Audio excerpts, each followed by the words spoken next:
भगवान श्री विष्णूंनी अवतार घेण्याचा निर्णय घेतला आणि ते ब्राह्मण कुळामध्ये अवतार घेणार आहे हे आपण मागच्या भागामध्ये पाहिलं. तर रामकृष्ण हरी, मी सिद्धेश गवळी आणि तुम्ही ऐकत आहात संतश्रेष्ठ माऊली ज्ञानेश्वर महाराज चरित्र. त्यानंतर भगवान श्री विष्णू म्हणाले, मी ज्या ब्राह्मण कुळामध्ये अवतार घेणार आहे ते ब्राह्मण कुळ समाजाच्या दृष्टीने मुळीच श्रेष्ठ ठरणार नाही.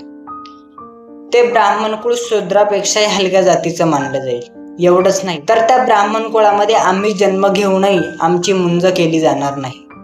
त्या ब्राह्मण कुळामध्ये एखादं व्रत, पूजापाठ किंवा ब्राह्मण विधी आम्हाला करू दिला जाणार नाही. अशा ब्राह्मण कुळामध्ये आम्ही जन्म घेणार आहोत, भगवान श्री विष्णू म्हणाले. त्यानंतर आदिमाया शक्ती पुढे आल्या आणि म्हणाल्या, भगवान विष्णू, तुम्ही अशा ब्राह्मण कुळामध्ये जन्म घेणार आहात, याचं तुम्हाला फार दुःख सहन करावं लागेल, फार वेदना सहन कराव्या लागतील आणि त्याच वेदनेवर आम्ही ज्ञानाचा मार्ग काढून कलियुगाची दिशा बदलू. त्याच ज्ञानाच्या वेदनेमुळे ब्रह्मज्ञान प्राप्त होईल आणि ते ब्रह्मज्ञान आम्ही वैकुंठाच्या उद्धारासाठी वापरू आणि पुन्हा एकदा ह्या पृथ्वीवरती सगुण भक्तीचं रोप आम्ही लावू आणि संपूर्ण मानवजात सुखी करू.